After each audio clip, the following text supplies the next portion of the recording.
Sin más preámbulos, sean todos bienvenidos. Retomamos el seminario e invitamos al ingeniero Gastón Fornacier para continuar en el siguiente tema. Adelante, ingeniero Gastón.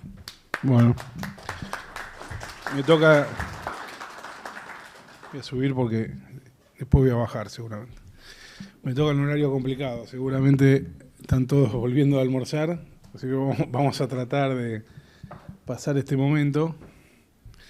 Esta segunda parte vamos a hacer algo siempre pensando en las cosas que por ahí podemos aportar como ejemplos y como caso de estudio. Vamos a hablar un poquito, algo de producción y de plantas, pero después vamos a ir a algo que yo creo que es clave en todo este proceso y en parte lo hablamos en la mañana, que es cómo se da toda esta lógica de la especificación, la parte técnica y la colocación del hormigón en obra. Me parece que les voy a aportar un poquito algunas cosas que suelen pasar, que nos han pasado. Y la última parte de la charla les voy a sumar el caso de la carga de los mixers, que me parece que por lo que pude tantear de lo que está pasando aquí en Perú, puede ser un buen ejemplo como para tener alguna idea de cómo solucionarlo, ¿no? Porque si en algún momento se llega a ser efectivo la posibilidad de que los mixers queden limitados en su carga por el peso o por la ley, seguramente vamos a tener un problema mucho mayor, que ya en Argentina lo hemos tenido. Entonces, está apagado. Ahora sí. Primero, algunos temas de diseño de plantas. Yo sé que por ahí acá, en alguna previa me había dicho Julio que hay empresas constructoras que tienen sus plantas, que también es muy válido, digamos, y hay algunos concreteros o empresas de hormigón premezclado. Entonces, quería aportar algunas cuestiones que sí yo he verificado, digamos, en los montajes de planta, ¿no?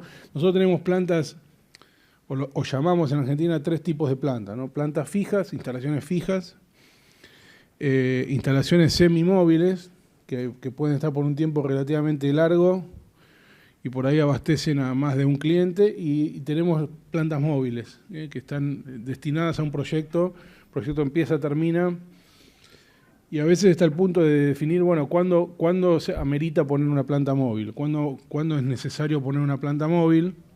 ¿Cuál es el punto de equilibrio? ¿Cuál es el volumen mínimo que yo debería tener mensual, por ejemplo, para poner una planta en un proyecto y no abastecer ese proyecto desde afuera, digamos?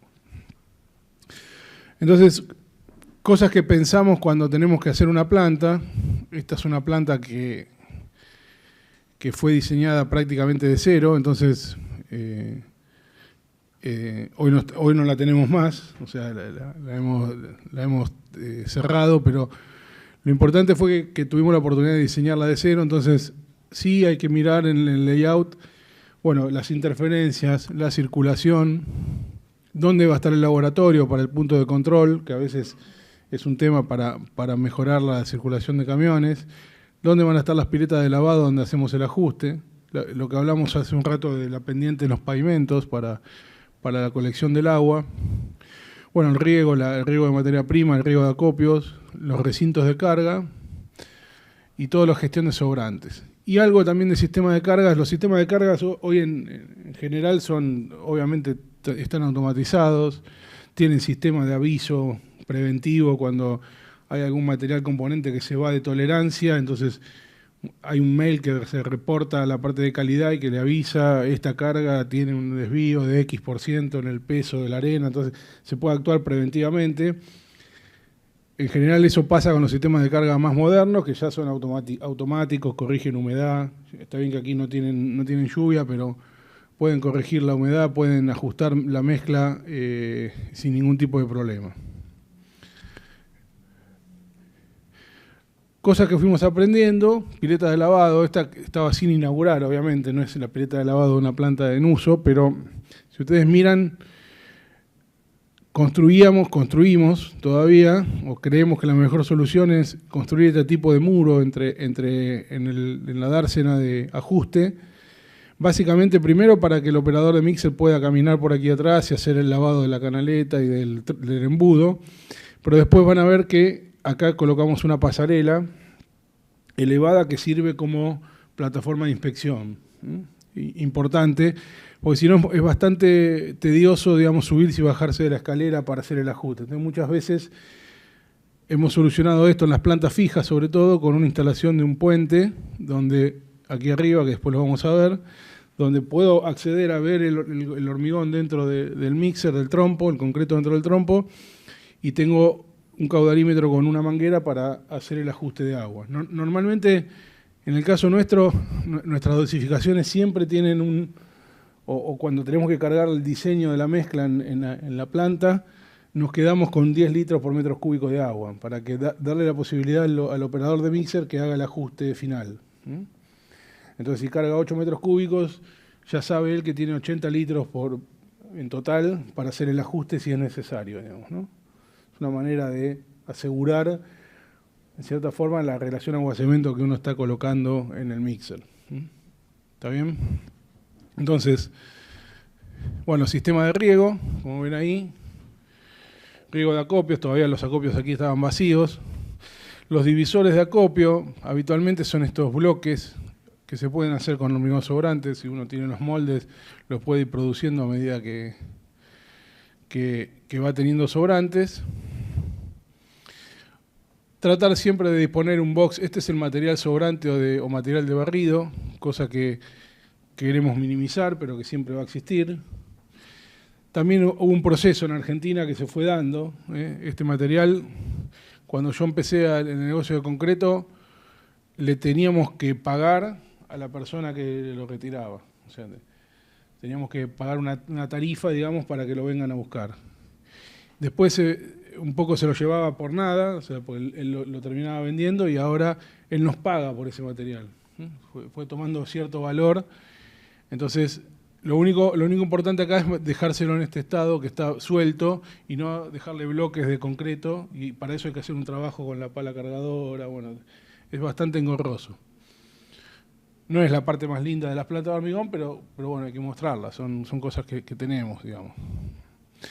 Y como les decía, el tema de la circulación, a veces si se puede, 2 balanzas, una balanza para el ingreso y otra para la salida de la materia prima.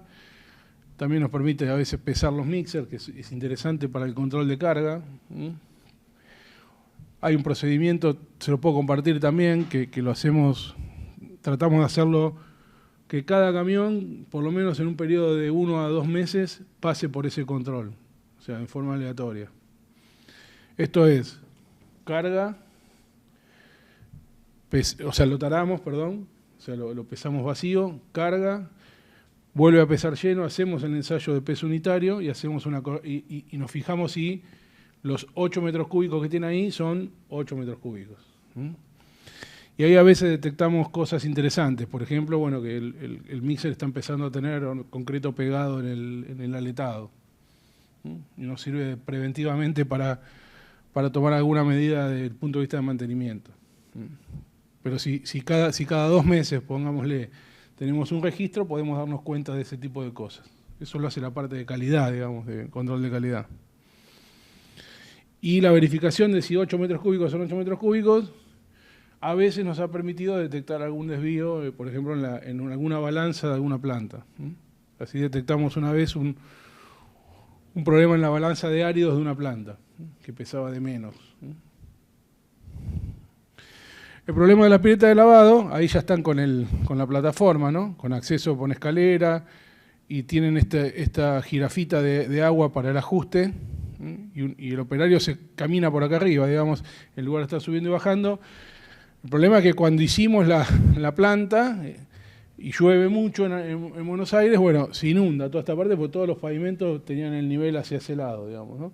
Y además los días de lluvia no despachamos hormigón, no se despacha concreto. Entonces encontramos otro problema. Cuando uno busca diseñar este tipo de cosas, pueden llegar a pasar estas.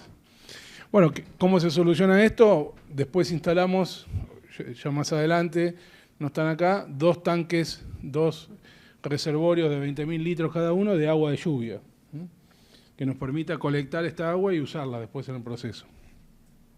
Y que siempre tienen que estar vacíos, en general están vacíos de agua para poder evitar esto. Porque acá al otro día, si esto está así, el sindicato ¿qué dice? No se puede trabajar. Porque tengo el agua que me llega hasta la mitad o hasta la rodilla. O tengo que usar botas. Bueno, hay una serie de dificultades operativas relacionadas con este problema. Y bueno, uno buscaba hacer algo positivo, digamos, reutilizar el agua, y diseñó la planta con los niveles hacia ese lado y se encontró con este problema. Y como les decía, la plataforma, muy útil. Esto es algo que lo fuimos haciendo en todas las plantas. Acá puede subir la persona del laboratorio, puede subir algún inspector que venga de algún cliente a querer ver o ajustar su hormigón, o muchas veces se le tienen que abrir las puertas, digamos, a algún tipo de control en planta. Y obviamente sube el operador de mixer para el ajuste.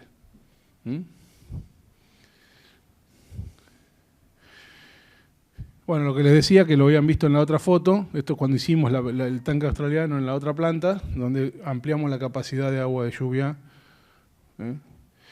El sistema de pileta de lavado, como ven acá, tiene una parte, digamos, donde el camión vuelca en general agua con áridos, con cemento, decanta y pasa por un sistema de filtros de piedra, que están acá, para que cuando llega al reservorio el agua recuperada llegue lo más limpia posible. No, obviamente tiene algo de sólidos en suspensión, tiene un poquito más de densidad, de 1 de densidad.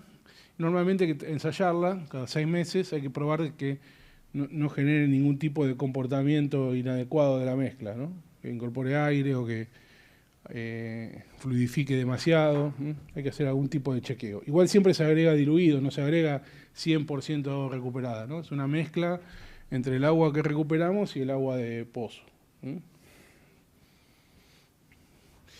Bueno, los recintos de carga, acá también probamos muchísimo, probamos livianos, de lona, de distintos materiales. Hoy en día hacemos unos muros, unos tabiques de hormigón, y acá normalmente es con chapa y con el sistema de filtro de mangas para poder captar el polvo dentro de este recinto y evitar la polución. A veces le poníamos unas cortinas acá, pero rayaban el trompo, rayaban la pintura, entonces se decidió sacarla. Y bueno, lo único que hay que tener alguna precaución es con algunas marcas que se pueden hacer en el pavimento, similar a lo que pasa en un aeropuerto cuando ven que hay marcas para los distintos tipos de aviones. Como tenemos diferentes marcas de camiones, como los operadores a veces son un poco descuidados, tratamos de ponerle marca porque muchas veces rompen el recinto de la parte de atrás, porque dan marcha atrás y golpean, no tienen tope, y golpean el recinto. Entonces hacemos ese tipo les doy ese tip por si alguna vez les pasó, tener una especie de marca para referencia y que no les rompan nada en la parte posterior. Las cintas, en general tratamos de taparlas, también por tema de polución. En algunas plantas estamos tratando también de tapar la parte superior de la tolva de áridos, para evitar también polución. Y son medidas que básicamente tratamos de hacer por cuestiones medioambientales. Los silos de cemento, estos son silos de agua, pero los silos de cemento en general, hoy ya con los filtros estos que están arriba, básicamente el tema de la polución es un tema solucionado, también con algunas medidas de seguridad. Tuvimos eventos de derrame de cemento, potencialmente graves durante estos años, y hemos tratado de solucionarlos básicamente poniendo más barreras de protección. Está el filtro, está el sensor de nivel, está la alarma. A veces ni todo eso alcanza para que el que viene a descargar cemento a la planta esté apurado, se quiera ir, le dé más presión de la que le tiene que dar, y por eso reviente alguna tapa o salga algún filtro. Y eso en general nos trae muchísimos inconvenientes, ¿no? Pero hemos tenido varios eventos de esos. Entonces tratamos de ir sumando barreras para que esto no pase. Ahora, ¿dónde poner una planta? ¿Cuál es el tamaño ideal de superficie para poner una planta? Y la verdad que hoy me cuesta darles una respuesta única. A veces no tenemos lugar para poner una planta. Si hay acá constructoras que tienen por ahí la planta en una obra, lo sabrán muy bien, y hay que pensar muy bien o ser muy inteligente cómo colocar los componentes de la planta para minimizar el espacio. Pero bueno, esto para el metro, para una línea de metro en Buenos Aires que hicimos hace unos años, nos pidieron, en realidad no nos pidieron, teníamos un problema serio de puntualidad, frecuencia, porque el metro estaba de la otra punta de donde estaba nuestra planta en la ciudad de Buenos Aires. No sé, es como decir, está en el norte de Lima y en el sur estaba la obra. Entonces, ahí lo vimos con nuestro cliente, nos ofreció este lugar, en un lugar recontra urbano, digamos, en el medio, cerca de un barrio muy coqueto ahí de Buenos Aires, y nos dieron este pedacito que era más o menos 20 por 25 metros. Y bueno, pusimos una planta ahí, acopios mínimos, just in time, y abastecimos la obra del metro desde ese lugar, que era el contratista era Techint, que es una empresa la más grande de Argentina, constructora. Así que bueno, para los que conocen Buenos Aires, eso es muy cerca de Retiro, de la estación de Retiro. O sea que a veces no tenemos espacio y hay que ingeniárselas para generarlo. Y a veces tenemos muchísimo espacio, o necesitamos muchísimo espacio, que esto es, les puse esta panorámica para que vean el tamaño de los acopios que para la obra que hicimos ahora en el 2021, que es la nueva pista del Aeroparque Jorge Newbery en la ciudad de Buenos Aires, ¿no? Acá hay dos plantas, esta planta las dos con mezclador. La planta 1 era de 200 metros cúbicos hora y la planta 2, que estaba del otro lado, de 140, o sea, una capacidad de carga de 340 metros cúbicos por hora. Y teníamos que tener acopiados los agregados la mitad más o menos antes de comenzar la obra. Estamos hablando de unos 130.000 metros cúbicos que había que colocar en 3 meses más o menos de duración de obra, 3 meses y medio. Ahí se ve la otra planta, es esta que está acá, estaba como... Esto está en una de las cabeceras, en la cabecera norte del aeropuerto cerrado, obviamente. Justo aprovecharon la pandemia para esto. Esta es una obra que se hizo en plena pandemia, con lo cual el desafío fue doble, porque si se fijan acá, 1, 2, 3, 4, 5, habíamos llevado como 7 contenedores, teníamos como separada a la gente en... ¿Cómo era que le llamábamos en la pandemia? ¿Cómo? Aislados, pero lo llamábamos porque no nos juntábamos nunca, eran células separadas. O sea, había un plantista, 2 paleros en una célula y tratábamos de que no se contactaran, porque si se nos contagiaba uno teníamos que parar la obra, básicamente. Entonces, el desafío fue un poco adicional por esto. Teníamos como una especie de mini ciudad acá, además de todos los testeos que nos hacía la gente de aeropuerto.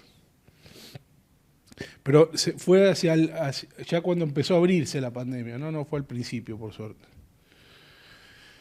Bueno, estas son fotos de la obra. También, miren el tamaño de la pila de piedra, digamos, de agregado grueso. Usamos 2 tamaños de piedra. El pavimento del aeropuerto es de 43 centímetros de espesor. En toda es la pista más las calles de rodaje, casi toda la pista nueva se hizo. Y básicamente acá sí llegamos a un récord histórico, el 6 de enero del 2021, que básicamente ese día despachamos 4.100 metros cúbicos en un día para la obra, 3.500 fueron para el hormigón con terminadora. O sea, acá no hay mixers, es en camión en bateas, una jornada de 20 horas continuas. Además despachamos 600 metros cúbicos con mixer. Ahí tienen alguna idea de los tamaños, o sea, 294 viajes de 12 metros cúbicos cada uno con camión batea y 75 viajes de camión de mixers. Ahí dejo algunas fotos. En el fondo se ven las 2 plantas, la de 200 a la izquierda, la de 140 acá. Y obviamente una colocación con terminadora que se hacía por fajas, ¿no? Fajas se avanzaba cuando estuviera hecho la base o el estabilizado que se usó para la base. Algunas banquinas eran en asfalto, pero la mayoría de la pista era toda de concreto. Creo que tengo otra foto. Ahí está la terminadora. Terminadora de molde deslizante, que es parecida a lo que le mostró Humberto en la presentación anterior. Asentamiento acá y del hormigón, 2 centímetros. Un poquito de aire para poder descargarlo de la batea, no por tema de durabilidad. Y el requisito acá, el más exigente, era la resistencia a flexión, que era de 5 megapascales a los 28 días, de módulo de rotura a flexión. Para eso había que moldear vigas, además de probetas cilíndricas, ¿no? Bien.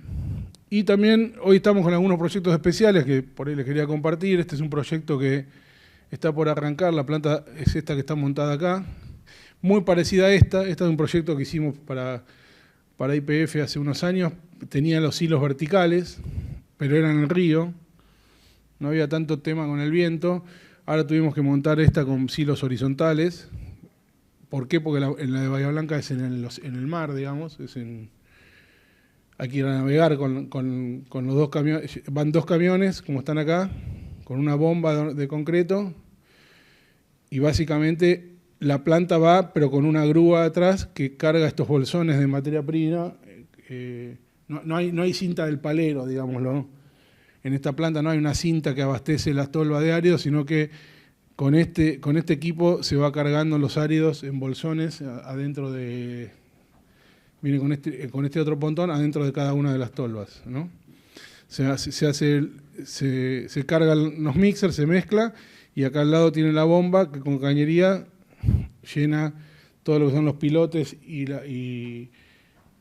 pilas y tablero de un muelle que va a ser un muelle para exportar crudo, petróleo, desde Bahía Blanca, que es una ciudad, es la tercera ciudad de Buenos Aires, que tiene puerto hacia el Océano Pacífico, Atlántico, perdón. Estoy con el Pacífico, acá estamos en el Pacífico. Bien, a veces puede pasar estos proyectos especiales, que por ahí el volumen diario no va a ser tan grande, o sea, cada vez que llenemos uno de estos pilotes serán 90 metros cúbicos, 80 metros cúbicos por pilote. Por ahí quieren hacer 2 por día, pero que tienen su riesgo, ¿no? Por eso mandamos estos camiones viejos, porque si se hunden, no pasa nada. No mandamos camiones nuevos acá, por las dudas. Pero bueno, hay camión de backup, hay un montón de repuestos acá. Si nos quedamos sin planta o sin bomba o sin mixer en el medio de un hormigonado, es cortar un pilote, básicamente, o es interrumpir la continuidad de un pilote, con lo cual hay que tener mucho cuidado y trabajar con una mentalidad muy preventiva, digamos así. Pero bueno, acá esto es un desafío por ahí para discutirlo, lo podemos charlar, lo tenemos muy discutido nosotros y todavía no nos ponemos de acuerdo. Bueno, ¿qué hago si tengo que enfrentar un negocio como el del concreto y me conviene tener pocas plantas de grandes dimensiones? A veces en las plantas hay 2 o 3 bocas de carga. O sea, dentro de una localización, nosotros hemos tenido plantas con 3 bocas de carga. O me conviene tener plantas pequeñas, bien distribuidas en el territorio. Eso es un poco la idea de la discusión. La operación que en el área metropolitana de Buenos Aires, AMBA, como le decimos ahora, por ejemplo, estas son ubicaciones aproximadas, ¿no? De las 6 plantas que nosotros tenemos hoy operando.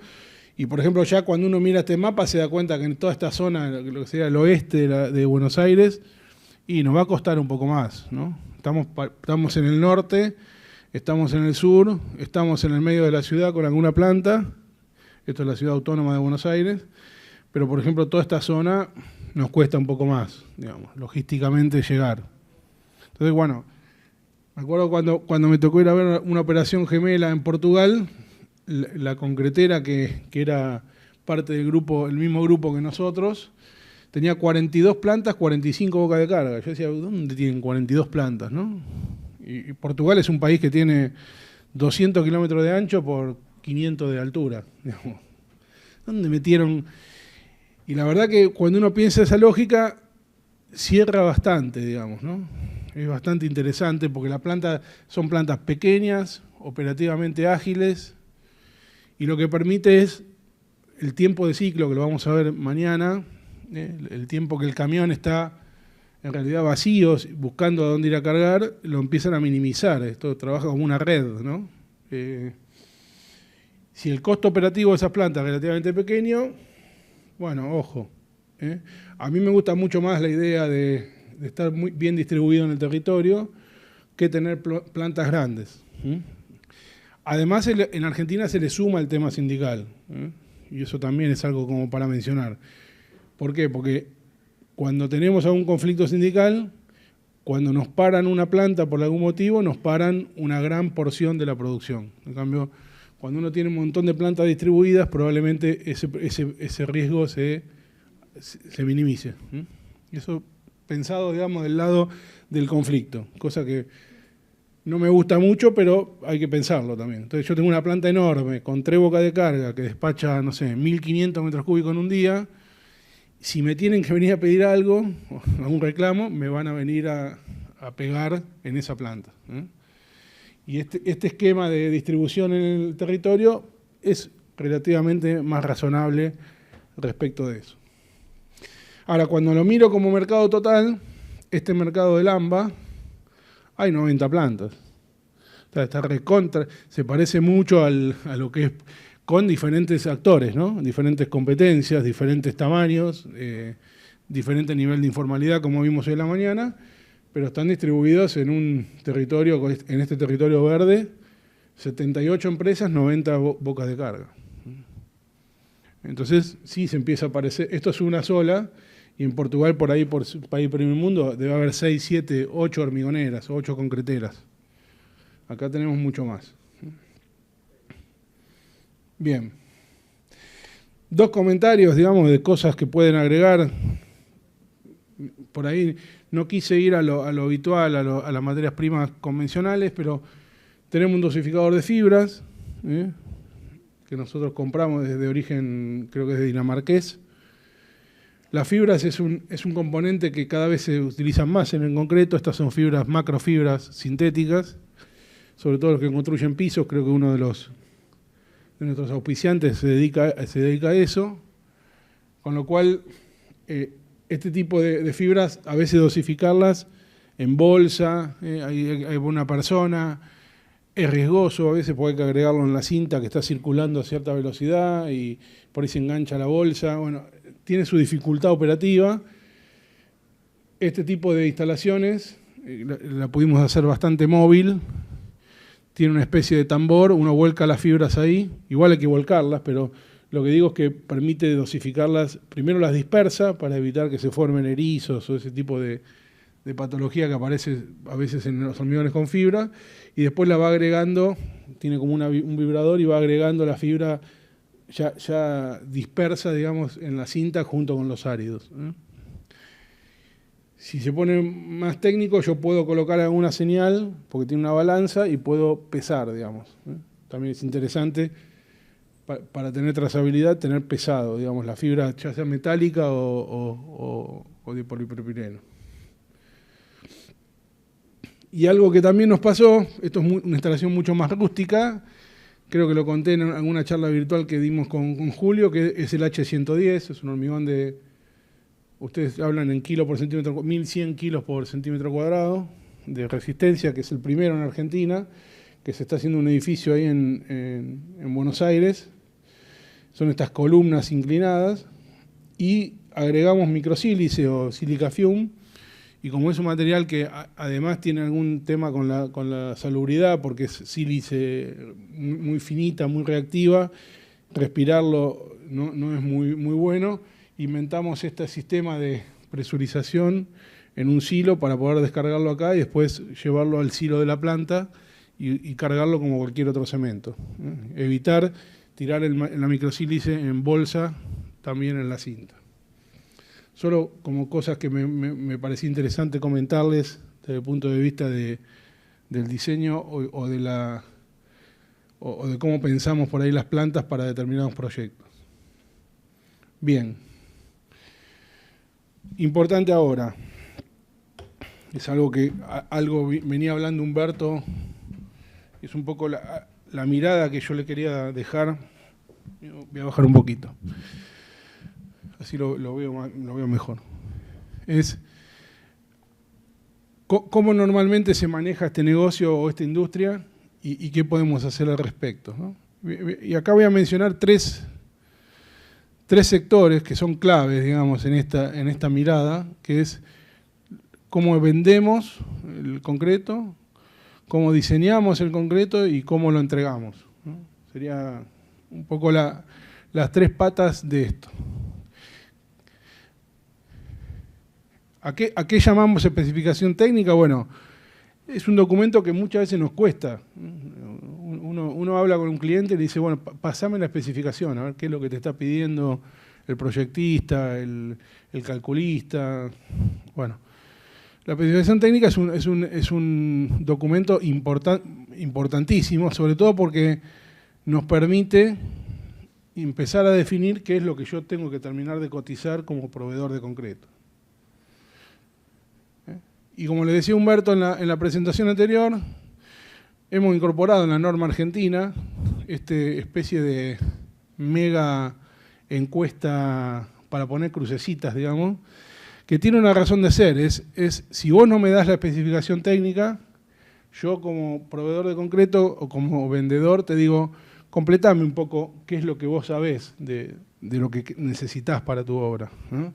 Acá hay aspectos, además de aspectos administrativos, digamos, dónde está la obra o quién es el responsable.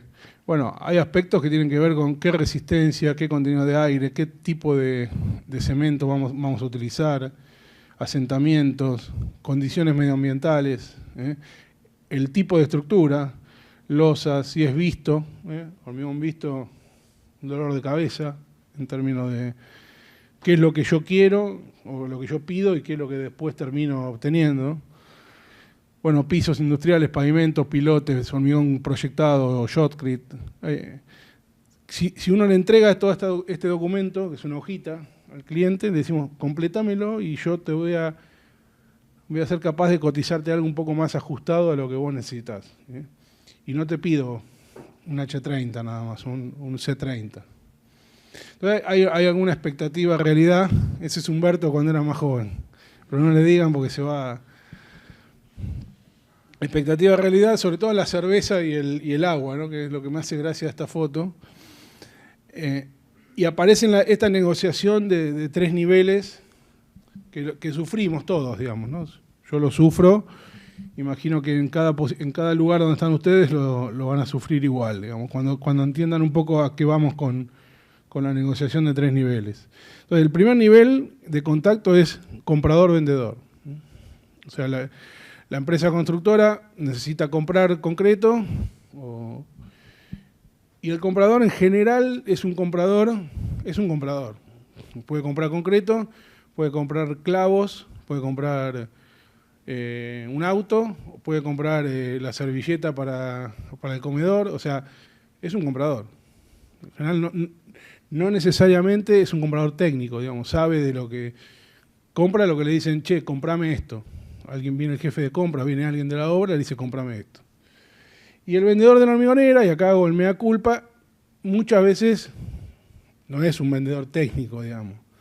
Un vendedor porque está ahí por historia, porque le gustó, porque se sintió cómodo, porque tiene buena relación, pero acá aparece un primer conflicto en el primer nivel de contacto, que es el que compra muchas veces no sabe bien lo que compra y el que vende muchas veces no sabe bien qué es lo que está vendiendo, qué es lo que está... No sé si pasa acá, pero es muy habitual en Argentina. El segundo nivel, ya ahí cambió el golf, porque yo le puse el deporte en función... Acá es golf, ¿no? ¿no? Tomamos un café, vamos a tomar algo, están en otro nivel. Acá ya es algo más exacto, más certero, y es cuando aparece la oficina técnica o alguien de calidad de la constructora, si es que lo hay, y en la parte de laboratorio calidad de la empresa proveedora de hormigón. Entonces ahí, si hay buena comunicación, como decía Humberto, si hay una reunión entre la obra y el proveedor, esto tiene hace un poco más de sentido para buscar un objetivo común y minimizar los problemas. Y el tercer nivel ya es boxeo, es el nivel 3, que se da muchas veces acá, cuando llegamos acá, los dos niveles anteriores, probablemente nadie sepa quiénes fueron los que hablaron o en qué quedaron, ¿no? Ahí también hay un tema de comunicación de los dos lados, del que compra y del que vende, ¿no? Que es el jefe de obra, o el responsable de la obra, o el que va a estar todo el día ahí, y el que produce y el que entrega el concreto del lado del proveedor de hormigón. Entonces, esos tres niveles, creo que entender que pasa esto es muy importante, ¿no? Para saber cómo voy a tener que interactuar para minimizar los problemas. Yo les traje 3 casos, les voy a traer 10 casos de estudio, vamos a mirar 3, pero son casos reales. Primero, un concreto pesado. Solo para que tengan en claro, cuando digo un reactor experimental multipropósito, que hay, esto es en la ciudad de Buenos Aires, en la provincia de Buenos Aires, estoy hablando de que el organismo, el comitente de la obra, por eso digo, esto puede aplicar a una obra chica, mediana, grande, para mí es prácticamente indistinto, ¿no?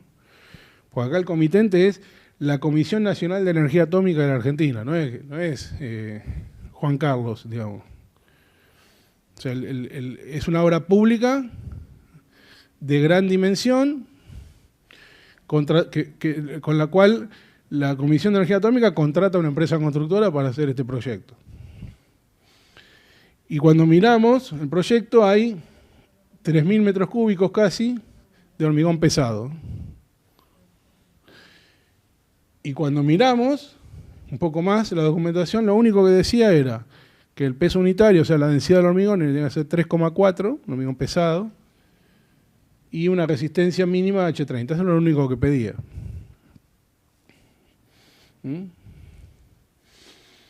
Ya cuando intentamos ver el pliego, ya el pliego decía algo más. Acá ya empieza un poco más el nivel 2, ¿no? de comunicación. Bueno, ya no era H30, era H25 o C25. Y ya nos decían que el agregado pesado lo proveía el cliente, digamos. No tenía que proveer la empresa de concreto. Nos sacaban un problema de encima, en teoría.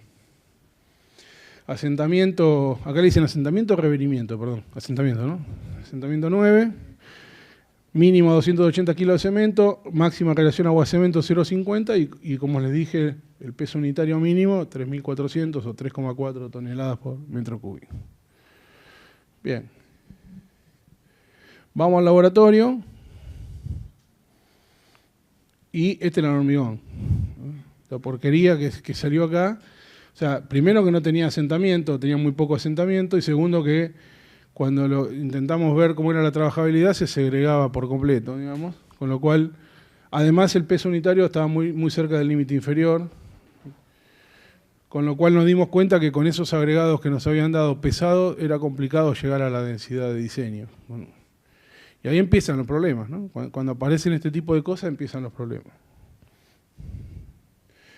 Y esto ya es todo trabajo, cuando dice ahí contrapropuesta de proveedor de concreto, que es básicamente todo en el nivel 2, es retrabajo que hay que hacer o empezar a trabajar o en diseñar una mezcla que pueda llegar a ser útil para la obra. O sea, empezamos a cambiar la arena natural por un aminillo de hierro, subimos el asentamiento a 6 pulgadas, después terminamos cambiando la arena fina por todo agregado fino pesado, o sea, además del grueso, agregado fino pesado, y nos empezamos a pedir cada vez más cambios, ¿no? Decidimos proveer nosotros el laminillo, porque no lo conseguían, y llegamos a una dosificación que ya se parecía bastante poco a la anterior, ¿no? Tenía un poco más de densidad, tenía un contenido de cemento de 430 kilos por metro cúbico. Además, incorporamos un hiperfluidificante y no tenía agregado fino natural, era todo agregado fino pesado. Y la relación agua-cemento 0,44, o sea, muy diferente a lo que ellos nos habían planteado. Y obviamente acá apareció un hormigón mucho más trabajable, ¿no? Nos piden que sea más trabajable todavía.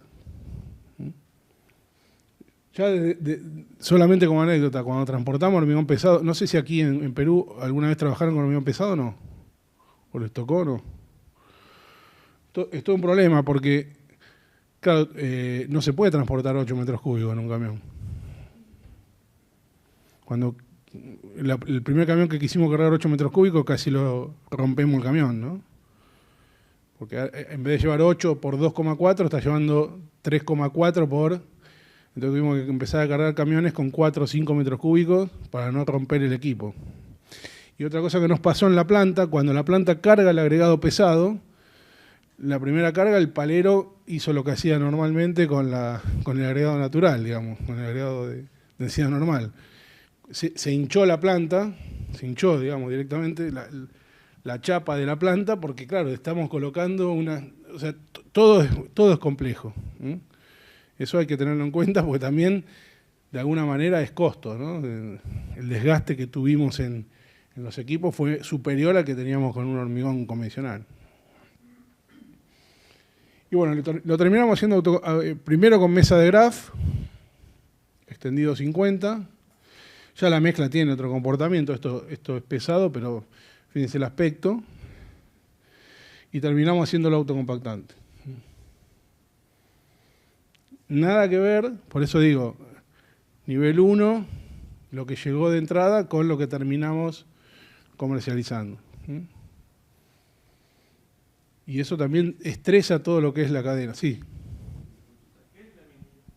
El laminillo es como un mineral de hierro que tiene densidad, creo que este tenía como 5 y pico. Es como una arena, pero que viene de la industria del hierro, digamos. No sé si es como una escoria, no sé si decirte, porque la escoria es más como una arena, es como un granulado. Esto es como es bien finito. No sé si hay aquí, debería haber, ¿no? ¿No te refieres a toda la grava chancada con el cual se trata esta arena? Te explico porque yo estoy haciendo esto concreto justamente con este tipo. O sea, ¿pesado? En la zona donde estoy, la arena la natural es muy escasa. Lo que estamos haciendo es chancar agregado. Grava. Ah, ok. Y estamos sacando arena. Canto rodado y chancado. Y lo que estamos haciendo es justamente hacer unas combinaciones de arena chancada con arena natural. Claro, pero este se parece a una arena de trituración. Es un producto más denso, más pesado. Esto es más pesado porque no viene de una roca, viene de un proceso industrial, digamos. Pero lo que vos haces es generar finos de la trituración. Cualquier proceso de trituración de árido, ya sea el que vos estás haciendo o en una cantera de granito, genera más o menos un 30% de finos. 35, 28, pero 70% son agregados gruesos y el 30% son agregados que van a pasar por el tamiz número 4, digamos, por 4,75 milímetros. Esa arena de trituración en general, no sé cómo será la que tienen aquí, pero es más áspera, es de partículas más angulosas, a veces vienen con bastante polvo y por ahí es necesario lavarlas. En este caso no estamos lavando. ¿No están lavando? Lo que hemos hecho un poquito es cambiar un poquito la mentalidad del Estado porque no acepta esa arena. Hemos tratado de demostrarle que esta arena es funcional, satisface los requerimientos de la obra.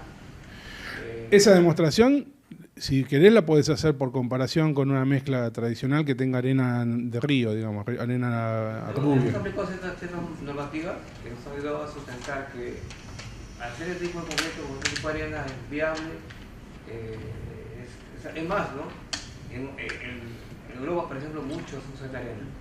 La arena natural no existe casi por allá, es muy complejo. Estás hablando que no hay agregados por...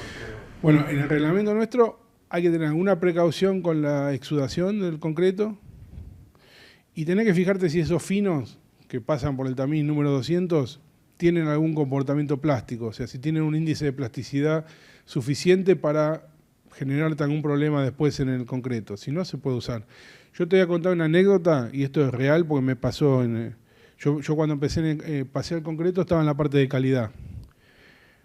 Por una cuestión no viene al caso, pero es más política. Bueno, cuando hubo un conflicto entre Argentina y Uruguay por una papelera, no sé si alguna se acuerdan, pero Uruguay empezó a hacer una papelera enfrente de una ciudad de Argentina. Bueno, entre las cosas que se prohibieron fue ir a buscar arena gruesa de río del lado uruguayo, como digamos, contrapartida. Sí, entonces no te voy a pagar más la arena oriental, se le llamaba. Entonces nos quedamos con la arena fina y tuvimos que empezar a pensar en usar la arena de trituración. Y los bombistas me decían, no se puede bombear. El hormigón no se puede bombear con arena de trituración. Los bombistas nuestros, ¿no? Ok.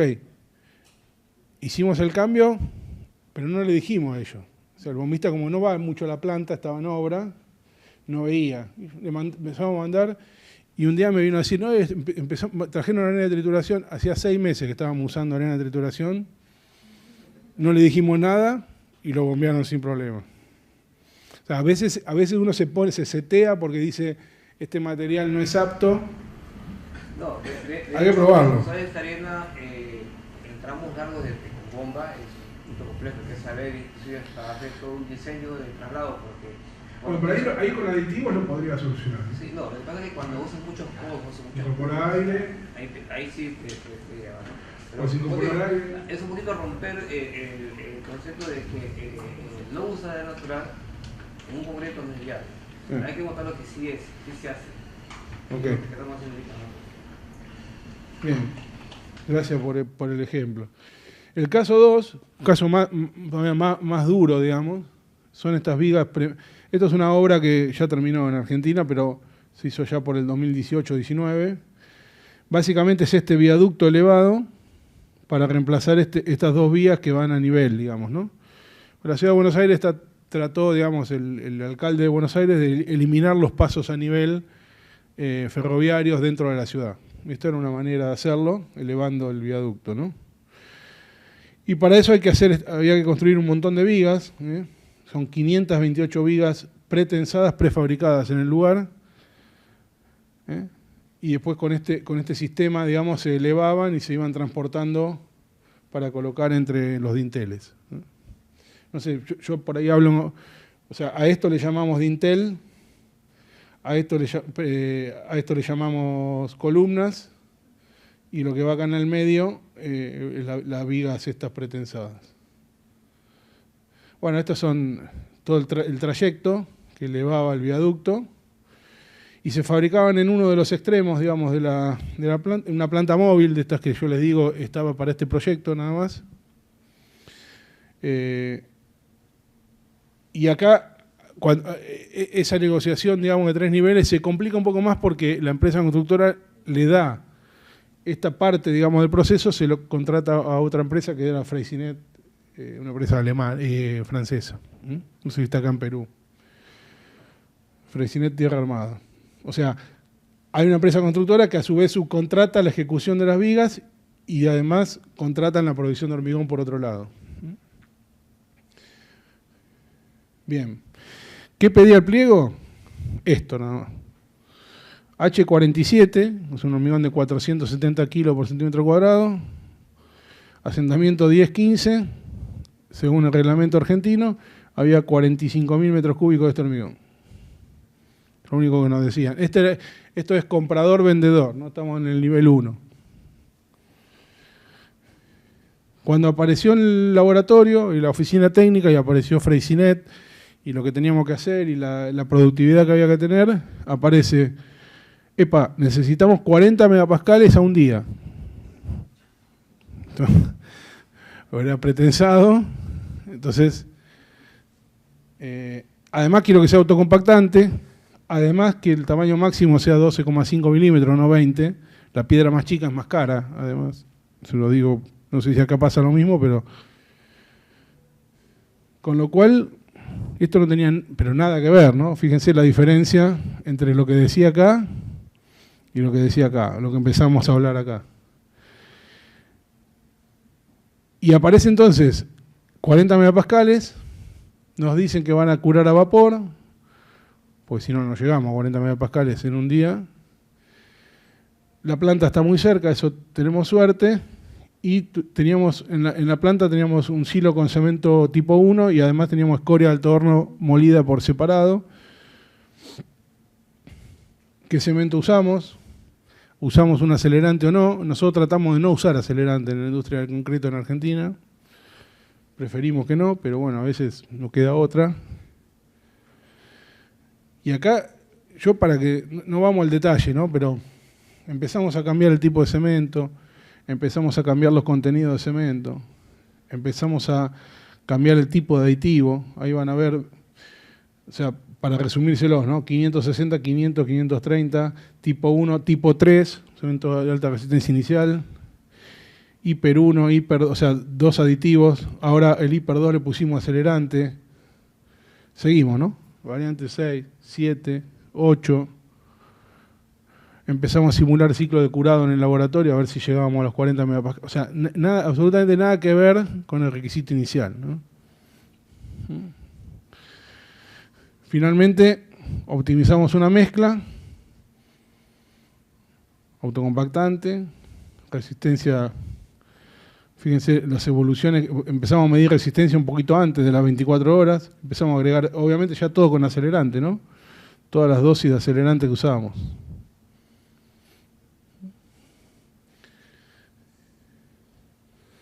Seguimos probando, ya pruebas a escala industrial sobre mixer. Cuando hicimos las pruebas no llegábamos a los 40 megapascales. Nos empezamos a preguntar si era necesario 40, ¿no? No sé por qué alguien dijo 40 también. Y teníamos algún tema también con la temperatura. Cuando empezamos a ver los cabezales de esta viga, cuando ponemos 560 o 590 kilos de cemento, en algunos casos teníamos que tener cierta precaución con las temperaturas en el núcleo, digamos, ¿no? Por algún tema de tringita diferida y esas cosas. Termocuplas, empezamos a aplicar el concepto de madurez para ayudar a la decisión del tesado. Ellos necesitaban sacar la viga lo antes posible porque necesitaban productividad. Finalmente, poco resumiendo, ¿qué concreto comercializamos? En lugar de un H47, estadísticamente, está la curva de Gauss, H70. Nada que ver con el hormigón inicial, nada que ver el precio también, ¿no? Estos son los valores estadísticos.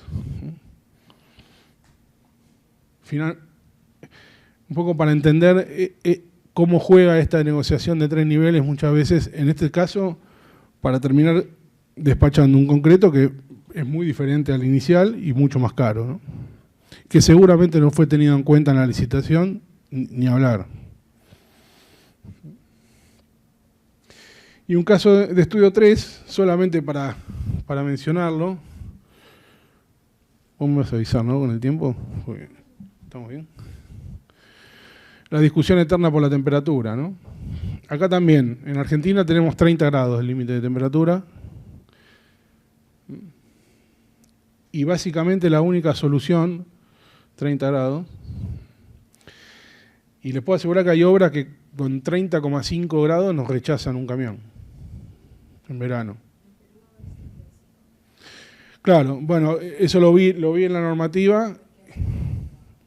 Vi la normativa y hay un pequeño repaso que hice por distintas normas, pero la norma aquí, la NTP 339, 114, que como decía Humberto, 2022 es muy nueva, está tomando 35 grados, lo cual ojalá nosotros tuviéramos eso en Argentina. Exacto. Sí, sí.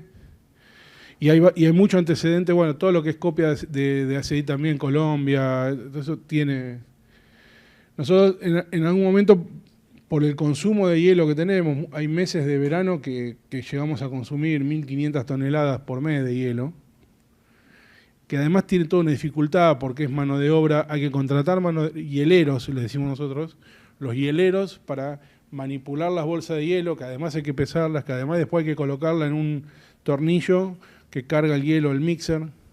Es una tarea, ojo, lo cobramos, no es que no lo cobramos, costó también esa discusión con el cliente, muchas veces el cliente no lo quería pagar porque decía, no, vos me tenés que asegurar que el hormigón llega con 30 grados, si tenés que poner hielo, ponelo.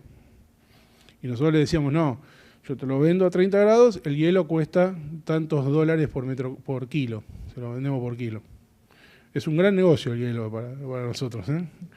En verano ganamos más dinero con el hielo que con el concreto. Pero probamos el nitrógeno. Esto es un convenio que hicimos para una prueba puntual en una de las plantas nuestras. Fíjense la diferencia de costo, ¿no? Cuando cerramos en ese momento los números, esto fue hace unos años, pero cuando estábamos hablando de 80 centavos de dólar por metro cúbico, pasamos a 4,6 dólares por metro cúbico. El problema del nitrógeno es muy eficiente y todo, pero nadie lo va a pagar por ahora, a estos números. Y esto era con una instalación bastante precaria, porque hicimos un andamio ahí, con una lanza para inyectar el nitrógeno en el mixer. Hoy en día hay soluciones como la de, si quieren googleenlo, Nitrocret, está en Brasil ya, que aplican nitrógeno, pero a los agregados, ¿eh? Mucho más eficiente que hacerlo sobre el hormigón ya mezclado. Lo que les decía, los antecedentes normativos, bueno, ACI 35 grados, la norma británica 35 grados, instrucción española 35 grados, una norma australiana que encontramos por ahí 35 grados, Colombia, México, Chile. Bueno, los únicos que usamos 30 somos los argentinos, digamos, ¿no? Es toda una discusión todavía. Esperemos que eso cambie a la brevedad. Y obviamente sabemos que el uso de hielo tiene limitaciones prácticas. O sea, nosotros habitualmente le decimos a nuestros clientes, más de 80 kilos de hielo por metro cúbico no podemos meter. Porque siempre tiene que haber una porción de agua líquida que tiene que entrar en la dosificación para mezclar. Si no, empezamos a tener otro tipo de problema. El hielo empieza a formar, bueno, en Argentina decimos bochones, pero son pelotas, digamos, de cemento con arena y se empieza a pelmazar todo el concreto. Es muy difícil a veces de romper eso en el proceso de mezclado. Entonces tratamos de limitar el contenido de hielo a 70, 80 kilos por metro cúbico. Y trabajar con esa temperatura de 35 nos va a permitir también algunas tolerancias de aceptación en obra, revisarlas, revisar el reglamento comparándote con otros países, y esto de los estabilizadores de hidratación que lo estamos usando bastante, sobre todo en los hormigones de alta resistencia. Bien, hasta ahí estamos. Me quedan, ¿cuánto me quedan? ¿15? 25. Estamos bien. Bueno, y el último tema del módulo es un tema relevante para la industria. ¿Cuántos tienen camiones acá Mixer? Para saber cuántos operan con camiones Mixer aquí de los que estamos acá en la sala. 1, 2, 3, ok, 4. Bien. La ley de tránsito. Les voy a contar el caso argentino, pero ¿qué es lo que estuvimos haciendo? Hace 15 años que estamos discutiendo esto. Si llega a estar acá instalado, prepárense, porque acá las multas que tenemos hoy en Argentina son relativamente importantes, ¿no? ¿Acá tienen multas? Bien, entonces estamos parecidos. Lo primero que hicimos en Argentina, a nivel de la asociación, dijimos, bueno, ¿cómo es la distribución de nuestra flota en Argentina? Básicamente, el 70% de la flota es esta configuración, 6x4, o sea, tiene un eje delantero y un bogie trasero. Esa es la configuración más típica de Argentina. Capacidad de transporte acá, 8 metros cúbicos. Estos camiones en Argentina van con 8 metros cúbicos. Después hay un 20% de la flota, estamos tendiendo, la mayoría de los que están comprando camiones en Argentina tiende a esta configuración, los camiones más nuevos. Doble eje direccional adelante y un bogie trasero para poder llevar 10 metros cúbicos. La llamamos 8x4 esa configuración. Eso es el 20% más o menos, 70-20. Los mini mixer, hay 56 en Argentina.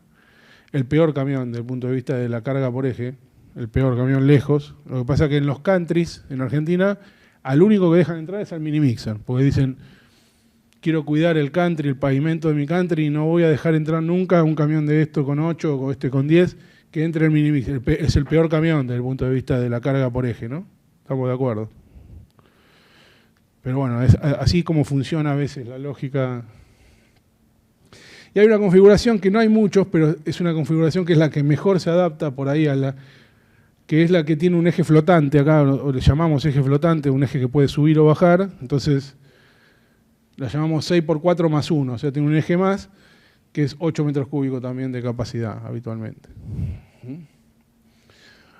Bueno, ¿qué pasa con la ley de tránsito en Argentina? La configuración más habitual, la de 6x4 con 8 metros cúbicos, podríamos llevar 4 nada más, o sea, la mitad de la carga, si respetamos la ley. Obviamente que ninguna concretera en Argentina respeta la ley de tránsito, ¿no? O tenemos que inventar otro negocio. Vamos con 8 metros cúbicos. En el caso de la otra configuración, que el trompo tiene 10 metros cúbicos, podríamos ir con 5. O sea que estamos transportando el doble de lo que nos permite la ley en Argentina. Esa sería un poco la primera aproximación. Esta configuración, la que le dije que tiene el eje flotante, es la que en realidad esto da 7,8. O sea, podría ir casi con la carga técnica el camión. Pero hay muy poquitos camiones de estos en la industria. Bien.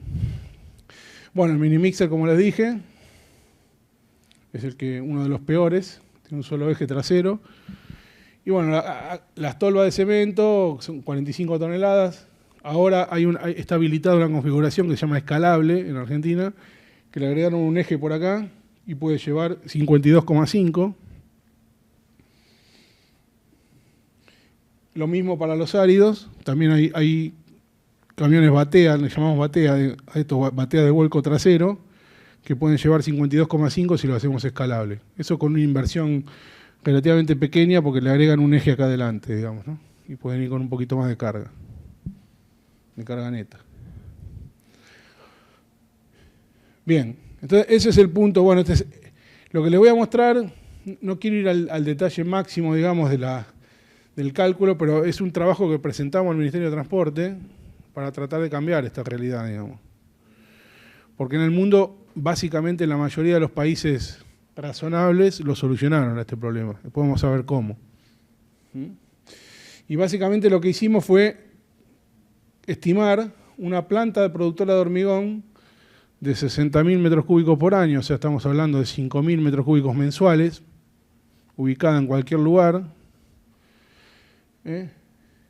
y que haya circulación siempre por pavimento, ¿no? O sea, inventamos un caso. Dijimos, bueno, acá está la planta de hormigón, de concreto,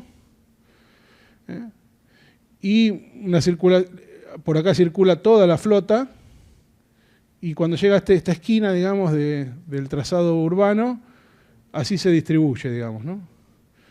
Y esta avenida del medio es una ruta nacional, o sea, acá hay una ruta nacional, acá hay pavimentos del municipio, y esta podría ser hasta si quieren una ruta provincial. O sea, no necesariamente estamos hablando de que la legislación estamos violando alguna norma o nacional o provincial o municipal. La ley de tránsito es nacional, pero nos planteamos esta hipótesis para decir, bueno, parte del tránsito de nuestros mixers saliendo cargados, porque vuelven vacíos, ¿no? Los camiones. Es otro tema. Salen por esta calle. Y obviamente acá el punto más crítico es estas 4 cuadras de la salida de la planta, donde pasa toda la flota con la carga completa. Es un poco la hipótesis de esta presentación que le hicimos a Vialidad y al Ministerio de Transporte. Entonces, esto es más o menos con esta configuración y con estos metros cúbicos, esta cantidad de viajes por año. Bueno, acá circulan todos los 7.500 viajes. Acá van 3.000, acá van 2.250. Es con esta hipótesis, nada más. Solamente un ejercicio, lo podemos cambiar para lo que ellos quieran. Entonces la pregunta es, ¿generamos algún deterioro? Porque lo que le estamos diciendo a la entidad es, la flota de mixer en Argentina son 2.000 camiones. La flota de transporte pesado en Argentina son 500.000 camiones. Entonces, ¿qué deterioro estamos generando para que vos no me dejes circular con la carga técnica? Un poco el planteo era ese. Bueno, si vamos a este paquete estructural, vamos a centrarnos más en el hormigón. El de la izquierda es un equivalente en asfalto, ¿no? O en pavimento asfáltico. Pero habitualmente en los municipios, para representar a esas cuadras que están cerca de la planta de concreto, 15 centímetros de espesor de pavimento. Y después el paquete estructural. ¿Mm? Para este tramo, digamos. Ahí están los ejes equivalentes por año.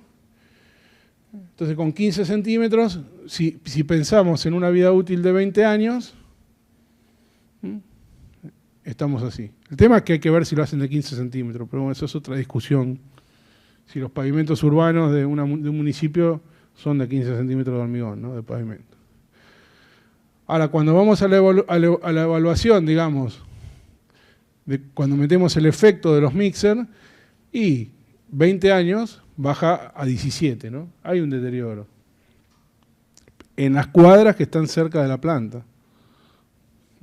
Es un poco esa la lógica que planteamos. Con el efecto de sobrecarga de mixer perdemos estos 3 años de vida útil.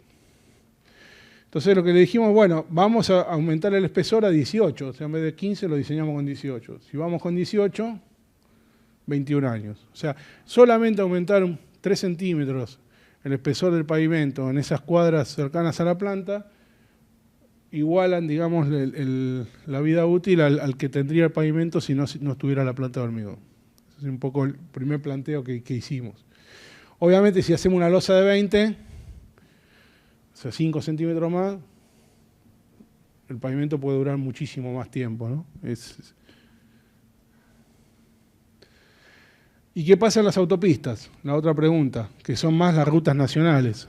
En las rutas nacionales, una alternativa moderna con una losa de 28 centímetros de hormigón, con un hormigón H30, con este módulo de rotura-flexión, comparada con un pavimento asfáltico de igual desempeño, ahora para 10 años, el otro estaba para 25 años, de diseño del asfalto para 10.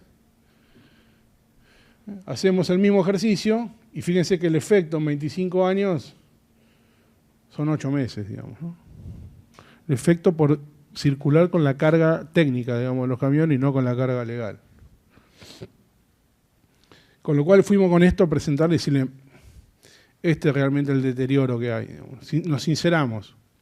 No le fuimos a decir no hay deterioro. Hay deterioro. En los pavimentos cercanos a la planta, con un poquito más de espesor lo solucionás. En autopista el efecto está dentro de la tolerancia, digamos, el margen de error del cálculo del pavimento. Conclusiones. Afectan. Nosotros le damos un servicio indispensable, esto se lo vendimos mucho al Ministerio de Transporte, porque acá les cuento la anécdota, pero cuando fuimos era el gobierno anterior, al actual de Argentina, había muchísima obra pública en marcha. Bueno, cuando fuimos a decir esto, desaparecieron las balanzas, ¿no? Porque le dijimos que no iban a terminar, si nos hacían circular con la carga legal, no terminaban la obra en tiempo y forma. No terminaban la obra en tiempo y forma, no inauguraban la obra, nos sacaban la foto para las elecciones, desaparecieron los controles, automáticamente. No dañamos más el pavimento. Bueno, calculo que es igual acá. Ahora, si me vas a hacer circular con la carga legal, bueno, o va a salir más caro o no puedo hacer la obra y además te lo voy a tener que trasladar al costo, porque ahora tengo que transportar la mitad de la carga. Tengo que hacer el doble de viajes, digamos, ¿no? Así que bueno, eso tenía que ver con el precio. Y solo los pavimentos de las primeras cuadras serían los pavimentos que realmente tendríamos que prestar atención. Si tenemos una planta de hormigón y tenemos una planta de concreto y tenemos pavimento cercano a la planta, ahí sí las 3, 4, 5 cuadras hasta que el tránsito se divide, es un pavimento que va a sufrir. No lo podemos negar a eso. Pero lo podemos cambiar rápidamente con un sobreespesor mínimo en esas cuadras, como parte de la solución. ¿Qué alternativa tenemos como industria? Hay varias.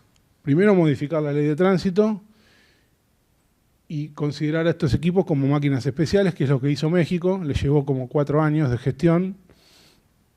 No es fácil cambiar una ley. Calculo que acá debe ser igual.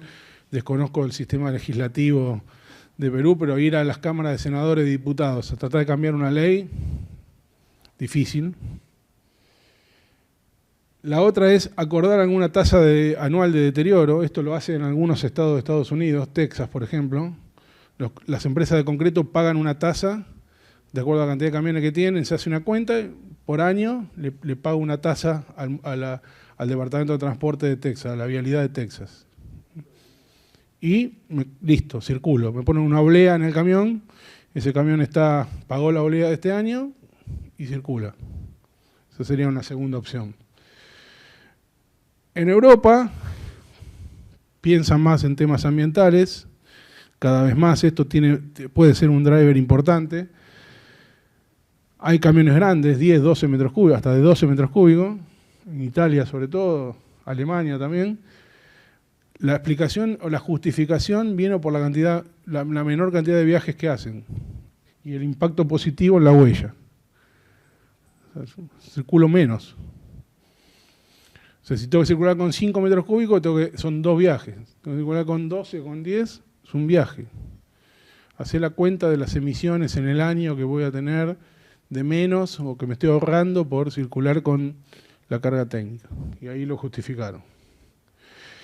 Y hay un trabajo importante, en Brasil están trabajando mucho con esto, los fabricantes de camiones, para bajar la tara. Sería otra forma de transportar un poquito más de metros cúbicos, ¿no? Entonces hoy hay peras o trompos más livianos, con otros materiales, empiezan a tratar de sacarle peso al trompo, y eso nos permite, por ahí hay un metro cúbico entre medio y un metro cúbico más de carga neta que podríamos negociar. Bien, vamos al checkout de la segunda charla, y ahí vamos a las preguntas. Un poco lo que hablamos de las plantas. El modelo de negocio acá es variable, ¿no? Planta chica, planta grande, planta móvil, planta fija. Me adelanto a alguna pregunta de ustedes. ¿Cuánto es el mínimo de volumen mensual de una planta? Yo diría, hoy en Argentina, menos de 2.000 metros cúbicos por mes no pongo una planta móvil. Pero, evaluémoslo. No cierren esa puerta. 2.000, 2.500 parecería ser un número mínimo para poner una planta móvil. Si van a despachar 500 metros cúbicos, y probablemente convenga hacerlo desde otra planta. Ahora, hay que hacer las cuentas siempre. Los 3 niveles de negociación, yo el consejo que más le puedo dar acá, y obviamente nos hemos equivocado mucho nosotros en estos años, es siempre tratar de cruzar, mantener por lo menos a los niveles del lado nuestro, digamos, del lado del proveedor de concreto, comunicados. El comprador, el de calidad y el que va a despachar, el de logística. Si yo pienso que vendí el hormigón, cerré la operación, le vendí 2.000 metros cúbicos, se acabó mi problema y no hay postventa, y difícilmente termine bien, digamos, ¿no? Porque cuando vayan a querer despachar, se van a encontrar con otro problema. Y lo que les dejé de la carga, mi consejo acá, no lo tenemos solucionado en Argentina, seguimos con el mismo problema. Todas las semanas tenemos algún socio de la asociación quejándose, me hicieron esta multa, 2 millones de pesos, 1 millón de pesos, me agarró la balanza, no sé dónde. Yo diría que esto es hay que abordar, el abordaje tiene que ser integral. Hoy estamos trabajando con un estudio de abogados, digamos, para tratar de encontrar una vuelta por el lado de la parte legal, digamos, de la parte de la ley. Pero no es fácil, ¿no? No es fácil. Sobre todo en países como lo nuestro, donde hay, además de que está la parte legislativa, las vialidades, por lo menos en Argentina, hay una vialidad nacional y hay vialidades provinciales, y hay también organismos municipales, digamos, hay 3 niveles. Y no siempre eso funciona de manera alineada. Así que ahí, por ahí el consejo es, traten de verlo como asociados, como grupo de interés, de manera consensuada. Y no se corten solos. En Argentina tenemos un caso de una concretera que se cortó sola y fue y le hizo juicio, o le hizo una demanda de vialidad y la perdió. O sea, tuvo un juicio en contra. Digamos. Eso no nos levanta más. Digamos. Bien. Preguntas, si tienen. ¿Estamos bien? Muchas gracias, Gastón, por tu excelente ponencia.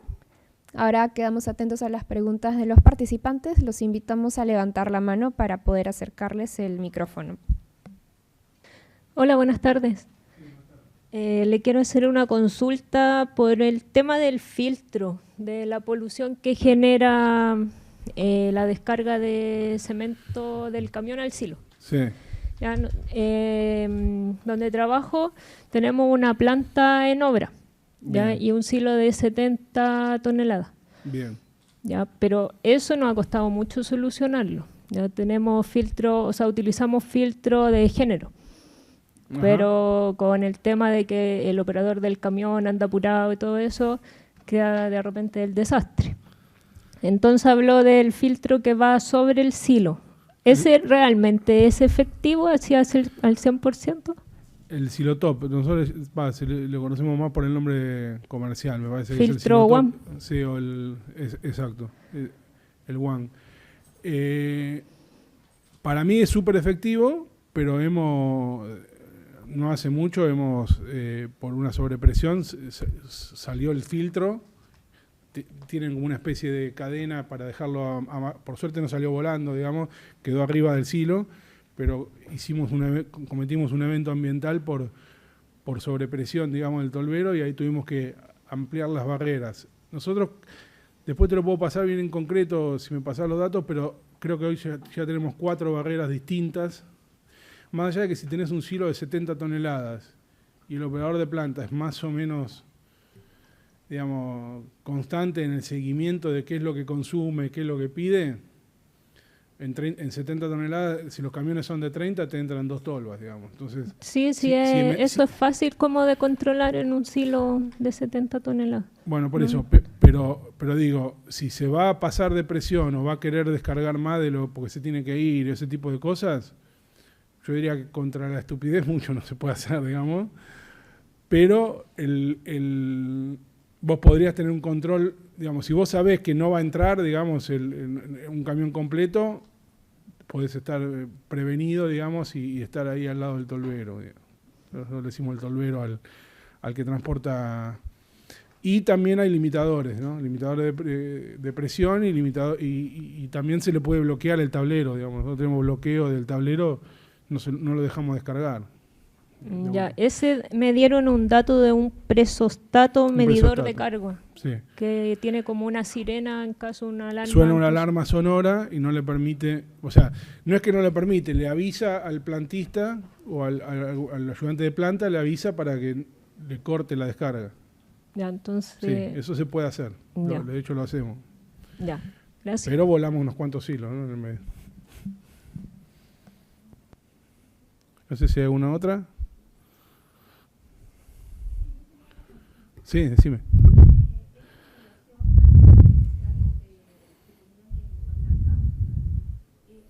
En Bahía Blanca. Sí. Me hacía un poco de ruido porque veía que tenían los mixer, sí, y bomba allí mismo. Para el vaciado de los pilotes, ¿no habría sido prudente o tal vez por qué no se consideró bombear directamente? Porque veo que está bastante No, lo que pasa es que tenés que navegar hacia el muelle, no está cerca de la costa. Hay que ir con la barcaza hasta el lugar. Ah, okay. Va navegando la barcaza con los 2 mixers, con la planta, con la bomba. Se conecta a la cañería ahí en el lugar y después va la otra barcaza con la materia prima. Y hay que producir el concreto flotando, digamos. O sea, no tengo una bomba con un brazo suficiente para llegar hasta una bomba pluma para llegar ahí. Es una bomba estacionaria que se conecta a una cañería rígida. Ah, ok, sí, ya capté la idea. Gracias. No me acuerdo la distancia, después te lo digo, pero hay que meterse hacia adentro, digamos, no es cerca de la costa. Hay nuevo elemento de protección personal ahí que son los chalecos. Tuvimos que comprar chalecos salvavidas. Sí. Ingeniero Gastón, buenas tardes. Buenas tardes. Una consulta. Mencionaba acerca, antes el tema de la temperatura máxima que debería tener el concreto para poderlo vaciar, ¿no? Sí. Y sí, pues justamente como usted menciona, ese es un tema de discusión eterna, ¿no? Aquí nuestro Reglamento Nacional de Edificaciones, la E060, menciona que el valor máximo es de 32 grados. Las guías ACI mencionan 35 grados. Yo le quería preguntar a usted, en base a su amplia experiencia, ¿qué valor considera usted y por qué, ¿no? Si nos podría de repente dar algunos consejos, ¿no? Porque acá tenemos participantes de premezclado, de aditivos, constructores, ¿no? Supervisores, que realmente enriquecería bastante su experiencia, ¿no? Muchas gracias. Sí, perfecto. No, yo lo que diría ahí es, ¿por qué tenemos que respetar una temperatura máxima? Primero me preguntaría eso, y creo que eso tiene que ver obviamente con que en verano, en condiciones de tiempo caluroso, se pierde trabajabilidad más rápido, el hormigón fragua más rápido, aumenta sensiblemente el riesgo de fisuración plástica, digamos, si estamos hablando de algún pavimento o de alguna losa. O sea, todos esos riesgos se ven maximizados, pero en cierta forma no es que bajar la temperatura del hormigón 3-4 grados va a solucionar, digamos, de alguna manera esa situación. Acá hay una interacción directa entre el proveedor de hormigón, que tiene que asegurar la calidad del material, y toda la tarea que tiene que hacer la constructora o el que va a colocar el hormigón, y sobre todo protegerlo a esas edades tempranas. Porque, digamos, ¿de qué sentido hace que yo, pongámosle que sea 32 grados, ¿no? El hormigón llega con 31,8 grados y es aceptado. Si después no hay prácticas, digamos, acordes a la protección y curado de después, digamos, de eso. Colocar una membrana, colocar una niebla de agua para evitar la evaporación, o sea, 2-3 grados no va a cambiar eso, me parece, y no tiene mucho sentido volcar esa presión en la condición de recepción del concreto, que por ahí técnicamente es muy difícil de conseguir, porque a mí me ha pasado muchas veces que le he tenido que decir al cliente, no te voy a despachar hoy. O sea, si yo miro el clima, el pronóstico del clima, y veo que va a ser 40 grados de temperatura ambiente, y me pidió un hormigón a las 2 de la tarde, probablemente si el requisito es 30, yo le tengo que decir, no voy a poder cumplir, no te voy a poder entregar. Y ahí es donde aparece, no, tráemelo igual, nosotros lo vamos a descargar y lo vamos... ¿Y qué cambió, digamos, de eso? Capaz que el hormigón llegó con 34, 35 grados. ¿Se entiende un poco el concepto? O sea, como es una interacción entre el cuidado que tiene que haber en obra, más la calidad del material, pero 3-4 grados, desde mi punto de vista, distinto es cuando es un hormigón especial, ¿no? Ahí sí, cuando nosotros hemos colado hormigones H60, H80, o sea, 600, 800 kilos por centímetro cuadrado, de resistencia a compresión, que tiene mucho cemento, probablemente ahí sí, por ejemplo, en algún proyecto, solamente lo hacíamos hasta las 9 de la mañana, una cosa así. O en algún caso hemos tenido que despachar de noche. Pero nunca a las 2 de la tarde, esos hormigones nunca los despachamos a las 2 de la tarde. Entonces termina siendo anecdótico el valor de resistencia en la medida de que no haya medidas de protección adecuadas, ¿no? Yo me preocuparía más por lo que va a pasar cuando el hormigón lo coloquen después, más allá que tenga 30, 32 o 35. No sé si te aclaré un poco o te confundí más, pero...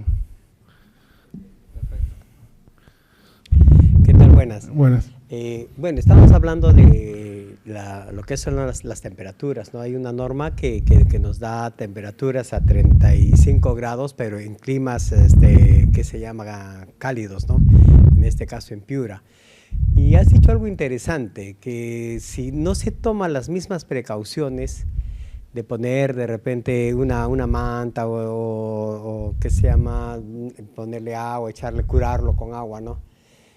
Es insulso de que a veces toquemos el tema de las temperaturas, pero lamentablemente las personas de calidad lo primero que dicen 36, 35.5, te rechazo el carro, porque ese concreto no sirve.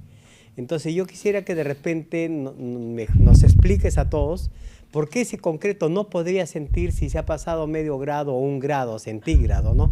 Eso yo quisiera que de repente nos des una explicación, porque generalmente todas las personas de calidad, las ingenieras, ingenieros de calidad, no, rechazado, no sirve ese mixer, no sirve. Entonces, bueno, eso yo quisiera que nos lo mismo que nos lo puedes ¿no? llevar al asentamiento, al aire, digamos, siempre, como es pasa, no pasa, en general es pasa, no pasa el control de recepción del concreto, ¿no? En asentamiento, en temperatura. Pero bueno, el sentido común es el menos común de los sentidos. Por lo menos a veces vale esa frase. Yo creo que a veces se puede hacer de manera preventiva. Si es un hormigonado continuo, donde yo veo que la temperatura va subiendo en el tiempo, porque va transcurriendo el día, digamos, normalmente el proveedor de concreto lo que hace ahí es, comienza la descarga o comienza la producción con 20 o 30 kilos de hielo por metro cúbico, para llegar al máximo al mediodía. Y obviamente hay un tiempo de ajuste, porque el agregado de hielo, cuando lo incremento en la planta de concreto, lo incremento en función de la información que voy recibiendo de la llegada del concreto a obra. Entonces a veces lo que pasa, o que por lo menos a mí me ha pasado, es que yo veo que va creciendo, subo la dosis de hielo, y por ahí en el viaje algún camión, en vez de llegar con 30, llegó con 30,5 y me lo quieren rechazar. Y ahí es donde digo, falta un poco de sentido común, porque digamos, el material por ahí lo mezcló un poquito más o le costó más ajustarlo, y medio grado es el error del termómetro muchas veces, ¿no? Ojo, a veces también midan con más de un termómetro, ¿no? Yo he tenido en la obra estos termómetros muy lindos, digitales, lo ponen así uno al lado del otro y hay 1 grado de diferencia entre los dos, ¿no? Entonces, ojo con eso.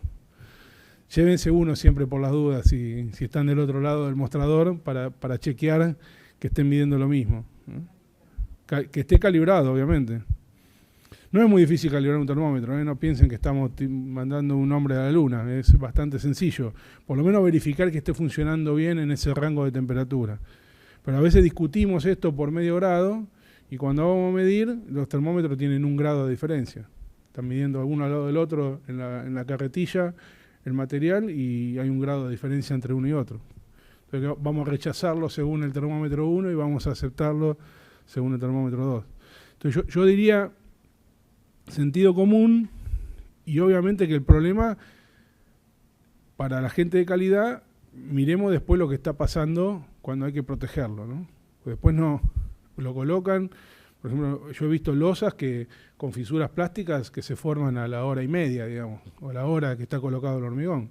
Si no le aplican ningún tipo de curado, y eso es independiente de si el hormigón está a 30 o a 32 grados, ¿no? No sé cómo es aquí en Perú, digamos, si el clima es tan extremo en verano, ¿no? Me da la sensación por ahí acá, en Lima lo veo mucho más estable al clima, pero por ahí en verano hace, no sé, en el norte puede ser complicado, claro. ¿Y en la selva es húmedo aquí? Sí. Lo que pasa es que si es húmedo es otro, o sea, el problema es más grave, es más crítico cuando la humedad relativa es baja, ¿no? Que en Argentina tenemos algunas zonas donde hay alta temperatura, bueno, viento ni hablar, si hay viento, la combinación viento-temperatura y baja humedad relativa es compleja para el hormigón. Casi con independencia de si está a 27 o a 32 grados. No sé si te contesté, pero bueno. Sí, ingeniero, ¿qué tal? Buenas tardes. Yo quisiera saber cómo es el manejo o cómo lo hacen en Argentina en cuanto a las restricciones de horario. Nosotros somos productores de concreto y muchas veces las inmobiliarias en el casco urbano nos dicen 5 de la tarde, el carro ya a las 4, no te recibo el carro, lo rechazan. No sé si hay un caso práctico, ¿es similar en Argentina? Mira, un poco lo vamos a tocar en el último módulo de logística. Por suerte todavía en Argentina no hay veda en ninguna zona de la ciudad. Pero conozco el caso de San Pablo, conozco también algo de Chile. Bueno, me imagino que acá me lo habían comentado en algún momento. Es una complicación, ¿no? Tener vedados zonas por horarios y es una complicación. Te obliga a repensar un poco un montón de cuestiones operativas de la planta, porque... y he visto casos, creo que es Bogotá, que lo he visto, donde usa mucho la precarga, que capaz que te puede llegar a servir como idea. Con estos aditivos que mantienen... O sea, hoy en día con los aditivos uno podría manejar el tiempo de fraguado en los tiempos que uno quisiera, ¿no? Nosotros hemos transportado hormigón y lo hemos descargado, no sé, 15 horas después, en condición de estado fresco, con aditivos que trabajan sobre estabilizar la hidratación y inhibir un poco el fraguado. Entonces yo lo que vi en Bogotá un día, a mí me llamó la atención, pero lo tenían muy bien organizado. Empiezan a cargar los camiones dentro de la planta para los pedidos, y es como que se abre la puerta de la planta a una determinada hora, que es cuando ya pueden circular, porque si no, no podrían circular por determinada zona, y ya se han encargado y le ganan un montón de tiempo. Evitan esto que vos decís, bueno, pero si llego después de las 4 no tengo forma. Y eso, bueno, en ese caso lo vi con precarga. Es como que cargan por anticipado, digamos, los camiones. Entonces, hace un poco más eficiente el ciclo. Me acuerdo que me llamó la atención. Si no, lamentablemente es una restricción más que tener que poner. No me imagino, bueno, pasa mucho. Y si no, tendrás que revisar esto que decíamos de la ubicación de las plantas. Estratégicamente habrá que pensarlo, ¿no? En Argentina pasa también, ¿sabes en qué? Ahora me estoy acordando, en los barrios cerrados, los countries, digamos, que hormigonan, digamos, que reciben concreto. Ellos tienen a partir de las 2 de la tarde, por ejemplo, no puede entrar ningún camión. O sea, si no arrancaste la jornada laboral, ya no puede entrar ningún camión. Entonces, a veces, y es hasta las 5 de la tarde. Entonces, te queda una ventana muy pequeña de tiempo. Entonces, hay que pensar muy bien esa logística. Lo bueno ahí es que son hormigonados chicos, son plateas de casas, son 20 metros cúbicos, 15 metros cúbicos, son 2 camiones como mucho. Pero bueno, es un problema. Y cada vez creo que va a ser un problema mayor, sobre todo en las grandes ciudades. México DF, San Pablo, Buenos Aires, Lima, Santiago de Chile. Todas esas ciudades van a tener los mismos problemas, un poquito más temprano, un poquito más tarde. Muchas gracias, Gastón, por responder todas las consultas de nuestro público. Muchas gracias a todos por su participación activa.